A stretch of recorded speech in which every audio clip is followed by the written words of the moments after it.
भाजपचा आज 45वा स्थापना दिवस आहे। नागपुरात उपमुख्यमंत्री देवेंद्र फडणवीस यांच्या उपस्थितीत कार्यक्रम घेण्यात आला असून देशात प्रत्येक बूथवर स्थापना दिवस साजरा होणार आहे। आपल्या 44व्या स्थापना दिवसानिमित्त मान्य दिनेशजी शर्मा यांच्या हस्ते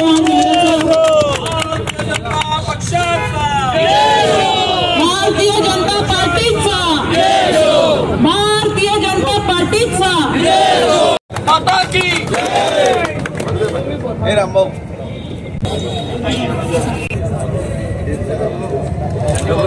लवकर